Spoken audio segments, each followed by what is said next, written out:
জগৎ দুঃখময়। দুঃখের কারণ আছে। দুঃখ থেকে পরিত্রাণের উপায় আছে। খ্রিস্টপূর্বাব্দ 560 সালে লুম্বিনী রাজ্যে, যার বর্তমান নাম এখন নেপাল, সেখানে সিদ্ধার্থ গৌতমের জন্ম হয়। সিদ্ধার্থ ছিলেন রাজার ছেলে, তাই ছোটবেলা থেকেই তিনি রাজকীয় সকল প্রকার সুখ বৈভবের মধ্য দিয়ে লালিত পালিত হন। তিনি যেন কোনো প্রকার দুঃখের ছোঁয়াও যেন না পান, সেজন্য গাছের শুকনো পাতাকেও তার চোখের দৃষ্টিতে আনা হতো না। সিদ্ধার্থ যখন জন্মেছিলেন তখন তার মায়ের মৃত্যু ঘটে। তারপর তিনি রাজকীয় বিলাসিতায় তার যৌবনে গিয়ে উপনীত হন। এরপর তিনি বিয়ে শাদীও করেন ও একটি পুত্র সন্তানের জনক হন, যার নাম রাহুল। কিন্তু এত আনন্দ ভোগ বিলাসও সিদ্ধার্থের জীবনকে তুষ্ট করতে পারেনি। কোথায় যেন তার মনে অসন্তুষ্টি রয়ে গিয়েছিল। একদিন তিনি প্রথমবারের মতো রাজমহল ছেড়ে তার রাজ্যের আশপাশের গ্রাম পরিদর্শন করতে গেলে তখন একজন রোগী, একজন বৃদ্ধ ও একজন মৃত ব্যক্তিকে দেখে তার রাজ জীবনের প্রতি উদাসী ভাব এসে যায়। তিনি ভাবতে থাকেন, এই যে শরীর, যার মাঝে এখনও তারুণ্যের শক্তি, তাতে একদিন রোগ ধরবে। এই শরীরও একদিন বার্ধক্যের ভারে নুইয়ে পড়বে, একদিন এর মৃত্যুও ঘটবে। এগুলোকে এড়ানোর কোনো উপায় নেই। তাহলে এই যে সুখসজ্জা, এটা তো চিরস্থায়ী নয়। তাহলে চিরস্থায়ী কি? শান্তি কোথায় মিলবে? এগুলো সিদ্ধার্থকে তাড়না করা শুরু করে। তারপর একদিন সে গাছের নিচে একজন সন্ন্যাসীকে ধ্যানরত অবস্থায় দেখতে পায়। তার কাছে কিছুই নেই, অথচ চোখে মুখে এক স্নিগ্ধতা সিদ্ধার্থ দেখতে পায়। এসব ছোট ছোট ঘটনা ও সিদ্ধার্থের সুখ ভোগের প্রতি উদাসীনতা, বিতৃষ্ণা তাকে শেষমেশ রাজমহল ছেড়ে স্ত্রী পুত্রকে ত্যাগ করে সত্যের অনুসন্ধানে ব্যাপৃত করে।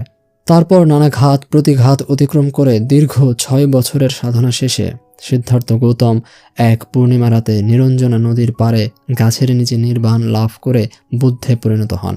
নির্বাণ লাভের পর বুদ্ধ তার শিক্ষা নিয়ে ক্রমাগত 40 বছর ধরে বিভিন্ন অঞ্চলে পরিভ্রমণ করেন ও তা প্রসারিত করেন। ক্রমে ক্রমে বেদের উপর ভিত্তি করে বিভিন্ন মতাদর্শিক ধারা ও ব্রাহ্মণ্যবাদের স্থলে বুদ্ধের শিক্ষা, তার দর্শন জায়গা করে নিতে থাকে এবং ব্যাপকভাবে প্রসার লাভ করে। 40 বছর ধরে একটানা শিক্ষা প্রচারের পর 483 খ্রিস্টপূর্বাব্দে তার মৃত্যু হয়। মূল দার্শনিক আলোচনা। 4টি আর্য সত্য। বুদ্ধ দর্শনের মূল বিষয় হলো 4টি আর্য সত্যকে ভালোভাবে প্রথমে উপলব্ধি করা। এই 4টি আর্য সত্য হলো: 1. জগৎ দুঃখময়। 2. দুঃখের কারণ আছে। 3. দুঃখ থেকে পরিত্রাণের উপায় আছে। ও 4. উপায় হিসেবে অষ্টাঙ্গিক মার্গ অনুসরণ করা। জগৎ দুঃখময়। বুদ্ধ বলেন, জগৎ দুঃখময়। বুদ্ধ যখন রাজকীয় বেশে বিলাসবহুল জীবন কাটাচ্ছিলেন তখন তার মনে খেয়ালই জাগেনি যে এই জগতে দুঃখ বলে কিছু আছে। কিন্তু যেদিন তিনি রোগী, বৃদ্ধ, মৃত ব্যক্তিদের দেখলেন তখন থেকেই তার সুখকেও যেন দুঃখ বলে মনে হতে লাগলো। আমরা সুখ বলতে যেমনটা ভেবে থাকি তার সব কিছুই বুদ্ধের ছিল। কিন্তু তারপরও তিনি রাজমহল কেন ছাড়লেন? বিষয়টা আমাদের মনে প্রশ্ন জাগায়। প্রকৃতপক্ষে বুদ্ধ বেশ ভালোভাবেই বুঝতে পেরেছিলেন এই জগতে মানুষের মনে করা সর্বোচ্চ সুখও যথেষ্ট নয়, এর পিছনে আসলে দুঃখই লুকিয়ে আছে। আমাদের সুখ আসলে দুঃখ ছাড়া কিছুই দেয় না, কিন্তু মানুষরা সবসময় মনে করে সুখের মাঝে নিশ্চয়ই কিছু রয়েছে, তাই সে আকাঙ্ক্ষার মোহে পড়ে এবং এই জগতের সবকিছুই যে দুঃখময় তা বুঝতে অসমর্থ হয়। বুদ্ধ তাই আমাদেরকে বলেন, এই জগতের সবকিছুর মাঝেই দুঃখ রয়েছে। দুঃখের মাঝে তো দুঃখ রয়েছেই, এমনকি যাকে আমরা সুখ মনে করি তার মাঝেও দুঃখ রয়েছে। বুদ্ধের এই চিন্তা ভাবনার পেছনে গভীর সাইকোলজিক্যাল ব্যবহারিকতা রয়েছে। তিনি প্রথমে মানুষের তথাকথিত সুখের ধারণা যে ভুল তা দেখার জন্য বলেন। এতে করে তৈরি হয় উদাসীনতা ও বৈরাগ্যতা এবং তা থেকে আসে নিজের ভেতরে যাত্রা করার তাড়না। এরপর একজন ব্যক্তি দুঃখের কারণ, উপায় এসব বোঝার দিকে পা বাড়ায়। শেষমেশ আসল যে সুখ, মুক্তি, তা সে লাভ করবে। বুদ্ধ জগৎকে দুঃখময় বলেছেন বলে অনেকেই তার সমালোচনা করেছেন, কিন্তু তিনি জগৎকে দুঃখময় বলে মানুষের ভেতরে থাকা তথাকথিত সুখের ধারণাকে ভেঙে দেবার চেষ্টা করেছেন, যাতে করে মানুষ মিথ্যা সুখের পিছে না ছুটে জগতের দুঃখকে জেনে মেনে নিয়ে প্রকৃত শান্তির খোঁজে যাত্রা করতে পারে। মানুষের ধারণাকৃত সুখ যে কতটা বিপজ্জনক তা আমরা বর্তমান সময়ের দিকে তাকালেই দেখতে পাবো। সুখের অন্বেষণে মানুষ অঢেল টাকার পাহাড় গড়ার পরও তার মধ্যে সুখ দেখা যায় না, বরং সে সমাজের প্রকৃতির আরও ক্ষতি সাধন করে চলছে। তাই বুদ্ধের শিক্ষা অনুযায়ী আমরা যদি তার প্রথম আর্য সত্য ভালোভাবে উপলব্ধি করতে পারি তাহলে তা আমাদের দুঃখকে মেনে নিতে ও ব্যর্থ সুখকে ভুলে প্রকৃত সুখের দিকে যাত্রা করতে অভিমুখী করে তুলবে। দুঃখের কারণ আছে। জগৎ যদি দুঃখময় হয়ে থাকে তাহলে এটি এমনি এমনি নয়, এ দুঃখের কারণ আছে। কারণ হিসেবে বুদ্ধ বলেন, অজ্ঞানতা, অবিদ্যাই হলো এর কারণ। অবিদ্যা থেকে মানুষের বিভিন্ন সংস্কার জন্মে, মানুষের নিজেকে কেন্দ্র করে বিভিন্ন মোহে জড়িয়ে পড়ে, কামনা বাসনা ইত্যাদি তৈরি হয়, আর এগুলো পরবর্তীতে মানুষকে বন্ধনে বেঁধে ফেলে ও দুঃখের কারণ হয়ে দাঁড়ায়। অবিদ্যা থেকে জন্ম নেওয়া বিভিন্ন কারণের যে শৃঙ্খলা, যা একটি অপরটির সাথে সংযুক্ত হয়ে থাকে এবং চক্রাকারে ব্যক্তির জীবনে চলতে থাকে, তাকে বুদ্ধ ভবচক্র বলেছেন। এই চক্র ব্যক্তির দুঃখের কারণ, আর এ সম্পর্কে অজ্ঞ থাকাই ব্যক্তির দুঃখের কারণ হয়ে থাকে। এই কারণকে ভালোভাবে উপলব্ধি করাই হলো দ্বিতীয় আর্য সত্যের ব্যাপারে অবহিত হওয়া। দুঃখ থেকে পরিত্রাণের উপায় আছে। এই দুঃখ থেকে পরিত্রাণের উপায়কে বলা হয় নিরোধ। আর দুঃখের কারণ হলো অবিদ্যা, আকাঙ্ক্ষা। এজন্য আকাঙ্ক্ষা থেকে নিবৃত হতে পারলে দুঃখ থেকেও মুক্তি পাওয়া যাবে। তাই যখন ব্যক্তি দুঃখের কারণ সম্পর্কে উপলব্ধি করবে, স্বভাবতই তার এ থেকে মুক্তি পাবার ইচ্ছা তৈরি হবে। সে অনুযায়ী বুদ্ধ তখন উপায়ের কথা তথা নিরোধের কথা বলেন। তিনি জানতেন যে মানুষ সুখ পাবার চেয়েও এটা বেশি করতে চায় যে সে যেন দুঃখ না পায় ও দুঃখ থেকে তার যেন মুক্তি ঘটে। বুদ্ধ মানুষের এই সাইকোলজি বুঝতে পেরেছিলেন বলে মানুষের মাঝে সুখের সন্ধানের কথা না প্রচার করে দুঃখ নিরোধের কথা বলছেন। কেননা মানুষরা সুখ চাক বা না চাক, সে দুঃখ থেকে মুক্তি অবশ্যই চায়। তাছাড়া জীবনে সুখের ঘটনার চেয়ে দুঃখজনক ঘটনা মানুষের মনে বেশি দাগ কাটে। বুদ্ধ তাই এটা বুঝতে পেরে মানুষের দুঃখের কারণসমূহ নিরোধের উপায়গুলো তার অষ্টাঙ্গিক মার্গে বাতলে দিয়ে গেছেন, যা পালনে একজন মানুষ তার অবিদ্যা, আকাঙ্ক্ষা থেকে মুক্তি পেয়ে নির্বাণ প্রাপ্ত হতে পারবে। অষ্টাঙ্গিক মার্গ, দ্য নোবেল এইটফোল্ড পাথ। অষ্টাঙ্গিক মার্গ হল গৌতম বুদ্ধ দ্বারা নির্দেশিত এক অনবদ্য পথ, যা আমাদের বৈশ্বিক ভোগান্তি থেকে মুক্তির লক্ষ্যে নিয়ে যায়, নির্বাণের পথে নিয়ে যায়। অষ্টাঙ্গিক মার্গ হলো 8টি চর্চা: শুদ্ধ বাক্য, শুদ্ধ কর্ম, শুদ্ধ জীবিকা, শুদ্ধ প্রচেষ্টা, শুদ্ধ চেতনা, শুদ্ধ মনোযোগ, শুদ্ধ চিন্তা ও শুদ্ধ দর্শন বা উপলব্ধি। গৌতম বুদ্ধ তার জীবনের 45 বছর যে শিক্ষা ও সাধনায় নিমজ্জিত হয়ে যাপন করে গেছেন, তার সমস্ত কিছুই কোনো না কোনো দিক দিয়ে এই অষ্টমার্গের সাথে সম্পৃক্ত। তিনি বিভিন্ন সময়ে বিভিন্ন জনের যোগ্যতা, বোধ শক্তি ও মনস্তত্ত্ব বিচার করে এই পথ বিভিন্নভাবে বিভিন্ন ভঙ্গিমার কথা দ্বারা ব্যাখ্যা করেছেন। তবে এসবের সারমর্ম বা মূল ভাব প্রায় অভিন্ন এবং তা বিভিন্ন সময়ের হাজার হাজার বৌদ্ধ গ্রন্থগুলো থেকে পাওয়া যায়। আমাদের অবশ্যই মনে রাখতে হবে যে এই 8টি পথ 8টি স্বতন্ত্র পথ নয়, বরং এরা সকলেই একে অপরের পরিপূরক। এদের চর্চা এক এক করে ধারাবাহিকভাবে করা সম্ভব নয়, একটির মধ্যেই অন্যটি নিমজ্জিত, এবং এদের সম্মিলিত চর্চার যে সাধনা, সেটি বুদ্ধের পথ। বৌদ্ধ ধর্মে অষ্টাঙ্গিক মার্গকে প্রকাশ করা হয় ধর্মচক্রের মাধ্যমে, যা বুদ্ধ ধর্মের প্রতীক। সেখানে চাকার 8টি অংশ পথটির 8টি ক্ষেত্রকে নির্দেশ করে। পালি শব্দ আর ইয়া আত্থাঙ্গিকা মাগ্গা নামটির ইংরেজি অনুবাদই মূলত নোবেল এইটফোল্ড পাথ। আরিয়া অর্থ আলোকিত, গুরুত্বপূর্ণ বা মহৎ। অর্থাঙ্গিকা অর্থ 8টি ও মাগ্গা অর্থ পথ। এখানে আলোকিত বলতে পথকে বোঝানো হয়নি, বরং আলোকিত ব্যক্তিদের নির্দেশ করা হয়েছে। তাই একে সাধারণ বাংলায় অনুবাদ করলে বলা যায় আলোকিত বুদ্ধদের অষ্টমার্গ। অষ্টাঙ্গ মার্গ বৌদ্ধ দর্শনের 3টি গুরুত্বপূর্ণ ধারাকে প্রকাশ ও ধারণ করে: 1. নৈতিক আচার, 2. আধ্যাত্মিক শৃঙ্খলা বা সমাধি, 3. জ্ঞান বা বোধি। এছাড়া বুদ্ধের 8টি পথকে এই 3টি ধারায় বিভাজিত করে আলোচনা করলে সেগুলো সম্পর্কে আরও সুস্পষ্ট ধারণা পাওয়া যাবে। নৈতিক আচার বৈশ্বিক ভালোবাসা ও করুণার সুবিশাল ক্ষেত্রে ভিত্তি করে দাঁড়িয়ে আছে গৌতম বুদ্ধের সমস্ত শিক্ষা। নৈতিক আচার মূলত এই প্রেম ও করুণা বোধেরই বিস্তৃত রূপ। গৌতম বুদ্ধের সমস্ত শিক্ষার মূল হেতুই ছিল একে অন্যের প্রতি অকৃত্রিম করুণাবোধ জাগ্রত করা, যেন তা বিশ্বের প্রতিটি জীবন্ত সত্তার জন্য মঙ্গল বয়ে আনে। বৌদ্ধ দর্শন অনুসারে একটি পরিপূর্ণ মানুষ হিসেবে গড়ে উঠতে 2টি বিষয়ের প্রতি সমভাবে বিশেষ গুরুত্ব দেওয়া উচিত, যথা করুণা তথা কম্প্যাশন ও জ্ঞান তথা উইজডম। এখানে করুণা বলতে ভালোবাসা, দয়া, ক্ষমা, দানশীলতা, ধৈর্য এবং মানব অনুভূত জগতের সকল মহৎ গুণগুলোর সম্মিলনেই বোঝায়। অপরদিকে জ্ঞান দ্বারা বোঝায় বুদ্ধিবৃত্তিক জগতের সকল গুণগুলোকে। শুধুমাত্র করুণার বিকাশ একজন ব্যক্তিকে সুহৃদ মূর্খ হিসেবে গড়ে তুলতে পারে, আবার কেবলমাত্র জ্ঞানের বৃদ্ধি একজন ব্যক্তিকে বানিয়ে ফেলবে হৃদয়হীন ধূর্ত পণ্ডিত। তাই অবশ্যই একজন পরিপূর্ণ আলোকিত ব্যক্তি এই 2টি ক্ষেত্রে সমানভাবে বিচরণ করবে। নৈতিক আচারের এই ধারায় অষ্টাঙ্গ মার্গের 3টি পথকে অন্তর্ভুক্ত করা হয়, যথা শুদ্ধ বাক্য, রাইট স্পিচ, শুদ্ধ কর্ম, রাইট অ্যাকশন ও শুদ্ধ জীবিকা, রাইট লাইভলিহুড।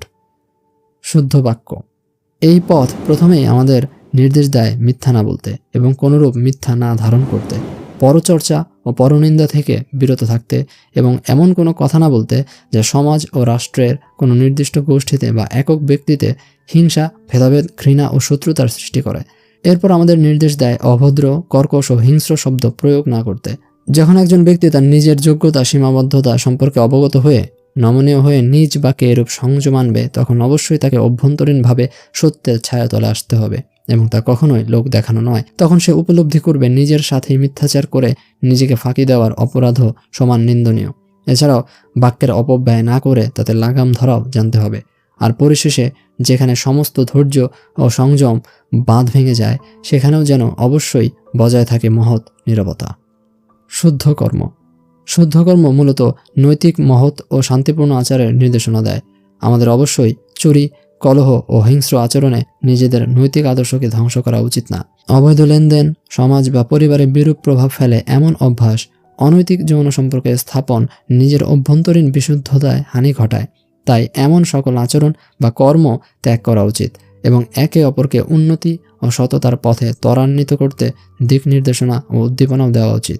গৌতম বুদ্ধও তার সমস্ত জীবনকালে বিভিন্ন জনকে বিভিন্ন রূপে জীবনের প্রতিটি পদে নানাবিধ শুদ্ধ কর্মের দিক নির্দেশনা দিয়ে গেছেন। এটি স্পষ্ট যে বৌদ্ধ দর্শন যে কোনো যুদ্ধবিগ্রহ, কলহ বিবাদ ও উগ্র আচরণের বিপক্ষে। শুদ্ধ জীবিকা। আমাদের কোনো মতেই এমন পেশায় নিযুক্ত হওয়া উচিত নয় যেটি প্রত্যক্ষ বা পরোক্ষভাবে সমাজ ও জাতির বা কোনো জীবের, কোনো ব্যক্তির জন্য ক্ষতিকর, যেমন অবৈধ আগ্নেয়াস্ত্র বা যে কোনো বিপজ্জনক অস্ত্র পাচার, যে কোনো মাদকদ্রব্য পাচার বা বিক্রি, সন্ত্রাসী সংগঠন বা যে কোনো অবৈধ সংস্থায় কাজ ইত্যাদি। আমাদের সেই কাজটি আমলে নেওয়া উচিত যেটি নিজের ও সমাজের কাছে প্রশংসনীয় বা কিছু ক্ষেত্রে প্রশংসনীয় না হলেও অন্তত কারো জন্য ক্ষতিকর নয়। আধ্যাত্মিক শৃঙ্খলা। পরবর্তীতে আসে আধ্যাত্মিক শৃঙ্খলা বা মেন্টাল ডিসিপ্লিন, যেটি অষ্টাঙ্গ মার্গের আরও 3টি পথের সন্নিবেশিত রূপ, যথা শুদ্ধ প্রচেষ্টা, রাইট এফোর্ট, শুদ্ধ চেতনা, রাইট মাইন্ডফুলনেস, শুদ্ধ মনোযোগ, রাইট কনসেন্ট্রেশন। শুদ্ধ প্রচেষ্টা। মানুষের মন বা মস্তিষ্ক বড় অনিত্য ও চঞ্চল, ঝড়ের সময় মুক্ত বাতাসে প্রদীপ শিখার মতো। মস্তিষ্ক প্রতি মুহূর্তে কোনো না কোনো চিন্তায় বর্তমান থাকতে চায় এবং সেটি পজিটিভ ও নেগেটিভ দুটোই হতে পারে। শুদ্ধ প্রচেষ্টা হলো যে কোনো পৈশাচিক, অমানবিক, অসৎ, কূট, হিংস্রাত্মক চিন্তা থেকে মস্তিষ্ককে বিরত রাখার প্রয়াস এবং শুদ্ধ, সুন্দর ও শান্তিপূর্ণ চিন্তায় বর্তমান থাকা, অর্থাৎ মস্তিষ্ককে নেগেটিভ থটস এর স্টেট থেকে পজিটিভ থটসের স্টেটে বর্তমান রাখতে চেষ্টা করা এবং অনবরত এই ক্ষমতাকে পারফেকশনে নিয়ে যাওয়া। একসময় যে কোনো দুর্যোগেই, অর্থাৎ যে কোনো নেগেটিভ চিন্তাতেই এ প্রদীপ শিখারূপ মস্তিষ্ক আর কম্পিত হবে না। শুদ্ধ চেতনা। শুদ্ধ চেতনা হলো নিজ দেহের সকল কার্যপ্রবাহ, মস্তিষ্কের চিন্তা প্রবাহ, সমস্ত ইন্দ্রিয় লব্ধ কিংবা মনোজগতের অনুভূতি, সকল বুদ্ধিমত্তা, গুণাবলী ও দৈহিক মানসিক বৈশিষ্ট্য সম্পর্কে স্পষ্টরূপে মনোযোগী হওয়া। নিজ শ্বাস প্রশ্বাসে মনোযোগকে কেন্দ্র করে শুদ্ধ মনোযোগের চর্চা খুবই বিখ্যাত ধ্যান পদ্ধতি, যেটাকে ভিপাসনা মেডিটেশন বলে। এছাড়াও আরও অনেক পথ রয়েছে। শুদ্ধ চেতনা চর্চাকালীন নিজেকে সকল প্রকার অনুভূতি, উপলব্ধি ও দৈহিক বা মানসিক উদ্দীপনাকে গভীরভাবে নিরীক্ষণ করতে হবে। সমস্ত ভালো লাগা, মন্দ লাগা কিংবা উদাসীন সংবেদনকে বোঝার চেষ্টা করতে হবে। কি করে তারা প্রকাশিত হয় ও চলে যায়, কি করে নিজেদের বিকশিত হয় ও নিজেকে অতিক্রম করে। একই সাথে নিজের প্রকৃত সত্তাকে কাঠগড়ায় দাঁড় করাতে হবে এবং প্রশ্ন করতে হবে এটি কতটা পথভ্রষ্ট, বিভ্রান্ত, চিন্তিত, অশান্ত ও কামনাসক্ত। এই রূপে নিজের সমস্ত দৈহিক, মানসিক ও আধ্যাত্মিক গতিবিধি স্থির রূপে নিরীক্ষণ ও বিশ্লেষণ করার সাধনাই হল শুদ্ধ চেতনা। শুদ্ধ মনোযোগ। শুদ্ধ মনোযোগ ধ্যানের 4টি ধাপকে ব্যাখ্যা করে ও নির্দেশনা দেয়। এর প্রথম ধাপে বিশেষ প্রক্রিয়া সমস্ত কামনা, আকাঙ্ক্ষা, দুশ্চিন্তা ও মানসিক অস্থিরতা ক্রমশ বিলীন হয় এবং অভ্যন্তরীণ আনন্দ ও স্থিরতার জাগরণ ঘটে। দ্বিতীয় ধাপে এই সমস্ত ক্রিয়াকলাপ বন্ধ হয়ে যায়, তবে অভ্যন্তরীণ আনন্দের প্রবাহ বর্তমান থাকে। তৃতীয় ধাপে সে অনুভূতি, জগতের আনন্দ বিলীন হয়ে যায়, তবে চেতনায় তার প্রভাব কিছুটা রয়ে যায়। চতুর্থ ধাপে মনোযোগের অনুভূতিও বিলীন হয়ে যায়, সমস্ত চিন্তা ও অনুভূতি একাত্ম হয়ে যায়। বাহির ও ভিতর, আমি ও প্রকৃতির মধ্যে তখন আর কোনো বিভেদ থাকে না। এই ধাপকে বলে সমাধি। বলা হয় যে মন হলো একদল বন্য উন্মাদ ঘোড়ার সম্মিলনের মতো এবং আমি নামক যে অস্তিত্ব, সে তাদের অগ্রনেতা হয়ে সঠিক পথ দেখানোর কঠিন প্রচেষ্টাটি করে। তাদের সঠিক পথ দেখাতে হলে প্রথমে তাদের শান্ত করতে হবে, নিয়ন্ত্রণ করতে হবে, আয়ত্তে আনতে ও আদেশ দিয়ে ইচ্ছা অনুযায়ী চালনার ক্ষমতা আয়ত্ত করতে হবে। ধ্যানই হলো সেই সাধনা যা অষ্টাঙ্গ মার্গের শুদ্ধ মনোযোগ নামক ক্ষেত্রটির ধারণা দেয়। জ্ঞান বা বুদ্ধি। শেষের দুটি মার্গ বা পথ হলো শুদ্ধ চিন্তা, রাইট থট, শুদ্ধ উপলব্ধি বা দর্শন, রাইট ভিউ অর আন্ডারস্ট্যান্ডিং। এগুলো জ্ঞান নামক ক্ষেত্রের অন্তর্ভুক্ত। শুদ্ধ চিন্তা, এটি মূলত আত্মকেন্দ্রিকতা, স্বার্থপরতা ও নিজ সম্বন্ধে সমস্ত অহংবোধ, আত্মমহত্ব ত্যাগ করে পরোপকারী স্নেহপূর্ণ মনোভাব ও ভালোবাসা প্রসারের মানসিকতা সৃষ্টির প্রচেষ্টা। শুদ্ধ উপলব্ধি বা দর্শন, যা যেমন তাকে তেমনভাবে জানাই হলো শুদ্ধ দর্শন। শুদ্ধ উপলব্ধি হলো মূলত বাস্তবতা, প্রকৃতি ও যে কোনো অস্তিত্বকে সত্যরূপে বা বিশুদ্ধ রূপে জানা। এছাড়াও এটি প্রকৃতিকে জানার ও জ্ঞানার্জনের সর্বোচ্চ হাতিয়ার। এটি বিস্তৃত পরিসরে 4টি আর্য সত্য সঠিক রূপে বোঝার সক্ষমতাকে বোঝায়। বুদ্ধ দর্শনে বলা হয় উপলব্ধি হলো 2 প্রকার। পূর্ব সংগৃহীত তথ্য ও স্মৃতির ভিত্তিতে কোনো সত্তা সম্পর্কে যখন জ্ঞান লাভ করা হয় তখন সেটিতে বিশুদ্ধতা থাকে। একে বলে পূর্ব জ্ঞান বা তথ্য অনুসারে জানা। তবে প্রকৃত দর্শন বা উপলব্ধি হলো সেটাই যখন কোনো কিছুতে অনুপ্রবেশ করে সেটাকে কোনো প্রকার নাম বা বৈশিষ্ট্য ছাড়া গভীরভাবে জানা হয়। আর এটা একমাত্র আধ্যাত্মিকভাবে উন্নত মস্তিষ্কের মাধ্যমে সম্ভব। অনিত্যবাদ, ইমপারমানেন্স। এ জগতের কিছুই চিরস্থায়ী নয়, সবকিছুই ঠুনকো। আজ যা একরকম আছে একটু পর তা সেরকম থাকে না। জগৎ পরিবর্তনশীল। এ জগতে নিত্যতা বলতে কিছু নেই, সবই অনিত্য। এটাই হলো বুদ্ধের অনিত্যবাদের মূল কথা। আমাদের কাছে জগতের অনেক কিছুকেই স্থায়ী বলে মনে হয়, এর কারণে আমরা ভ্রমে পড়ে থাকি। আমরা ভাবি যে আমাদের কাছে যা রয়েছে তা কোনোদিন চলে যাবে না। যার সাথে প্রেমের বন্ধনে আবদ্ধ আছি সে চিরজীবন আমার সাথেই থাকবে, আমার দেহে বার্ধক্য আসবে না, ইত্যাদি ইত্যাদি। আমাদের এরকম চিন্তা ভাবনার কারণে আমরা আকাঙ্ক্ষা ও বাসনার প্রাচীর গড়ে তুলি। বুদ্ধের কাছে এই আকাঙ্ক্ষাই হলো দুঃখের কারণ।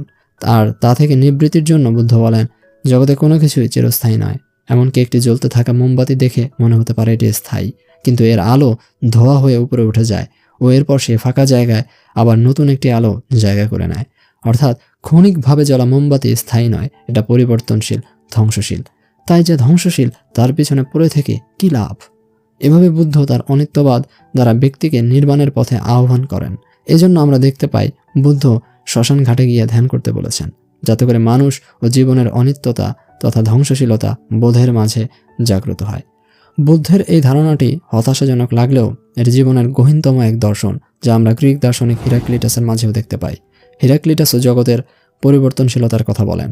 তাই এই দর্শন আমাদের ভেতরে থাকা মানসিক অ্যাটাচমেন্টকে দূর করে আকাঙ্ক্ষাকে উপেক্ষা করতে সাহায্য করে। পরিশেষে আমরা এও বুঝতে পারি যে বুদ্ধ কেন বলেছিলেন, desire is the root cause of all sufferings. অনাত্মাবাদ, নো সেলফ। আত্ম থেকে আত্মা, এর মানে হলো নিজ, আমি। ইংরেজিতে বললে একে আমরা সেলফ বলতে পারি। এই যে আত্মার অর্থ, এর বিভিন্ন মানে প্রাচ্য দর্শনের ধারায় রয়েছে। অনেকে আত্মা বলতে অশরীরী কিছু বুঝিয়ে থাকেন, কিন্তু দর্শনের ধারায় এই আত্ম বলতে সেলফ তথা আমাদের আমি কেন্দ্রিক ব্যক্তি পরিচয়কে বোঝানো হয়ে থাকে। এই আমি এর সাথে আমরা নানা কিছুকে যুক্ত করে বিভিন্ন বিষয়ের অর্থ জুড়ে দিই, যেমন আমার গাড়ি, আমার বাড়ি ইত্যাদি। এই আমি বোধের কারণে মানুষের কোনো জিনিসের প্রতি অ্যাটাচমেন্ট তথা আকাঙ্ক্ষার সূচনা হয়। কিন্তু এই আমি যে কতটা ভ্রান্তিমূলক ও এটি যে স্থায়ী নয় এবং এর অস্তিত্ব যে নেই তা অত্যন্ত বুদ্ধিবৃত্তিকভাবে বুদ্ধ প্রমাণ করে বলেন, আত্মা বলতে কিছু নেই। অর্থাৎ there is no self, it is a illusion. পাশ্চাত্য চিন্তাধারাতেও ডেভিড হিউম নামক দার্শনিকও স্থায়ী কোনো আত্মার অস্তিত্ব স্বীকার করেননি। সে অনুযায়ী বুদ্ধের সাথে তার এই মতামতটি মিলে যায়, কিন্তু মতামত মিললেও তা কেবল তাদের কথার ক্ষেত্রে, কিন্তু জীবনচর্যা ও অনুভবের ক্ষেত্রে দুজনের বেশ ফারাক রয়েছে। শিশু জন্মগ্রহণের পর ধীরে ধীরে তার মাঝে আমি নামক ধারণার জন্ম হতে থাকে, যা সামাজিক, পরিবেশগত ও শিক্ষার দ্বারা ধীরে ধীরে বিকশিত হয়। এভাবে বিকাশের ফলে ব্যক্তি যে তার আমির সাথে যুক্ত হয়ে জগতের প্রতি বন্ধনে ও আকাঙ্ক্ষায় জড়িয়ে যায় তা ভাঙার জন্য বুদ্ধ আত্মা তথা সেলফের ধারণা খণ্ডন করেন। যদিও অনেকে বলবেন একটা উচ্চতর চিরস্থায়ী আমি রয়েছে, কিন্তু বুদ্ধ এটা স্বীকার করেননি। তার মতে জগতে সবকিছু যেহেতু চিরস্থায়ী নয়, সেহেতু আত্মা তথা সেলফও স্থায়ী কিছু নয় ও এর অস্তিত্ব নেই। এটা যদি একজন ব্যক্তির বুঝে আসে, সে তৎক্ষণাৎ ভ্রান্তি থেকে মুক্ত হয়ে জগতের মোহ থেকে নিষ্কৃতি লাভ করে। মূলত বুদ্ধের সমস্ত দর্শনের প্রচেষ্টাই ছিল মানব দুঃখের কারণরূপী আকাঙ্ক্ষা থেকে কিভাবে মানুষকে নিষ্কৃতি প্রদান করা যায়। যার উপর ভিত্তি করে বুদ্ধ তার অনাত্মবাদের ধারণা প্রদান করেন। মধ্যম পন্থা ও নির্বাণ, the middle way and nirvana. Siddhartha যখন এক রাতে আপন স্ত্রী ও পুত্র শিশু রাহুলকে রেখে ঘর ছাড়া হলেন, সেদিন হতে টানা 6 বছর নানা জায়গায় তিনি নানা প্রকারের সাধনা করেছেন। শোনা যায় তিনি এমনও সাধনা করেছিলেন যেখানে তিনি প্রতিদিন মোটে চালের 1 কণা আহার হিসেবে গ্রহণ করতেন। এতে সিদ্ধার্থের শরীর শুকিয়ে হাড্ডির সাথে লেগে যায়, কিন্তু এত কষ্ট করেও যেন কিছু হচ্ছিল না। তার দীর্ঘদিনের এই সাধনায় 5 জন বিশিষ্ট সাধুও তাকে অনুসরণ করতে থাকে।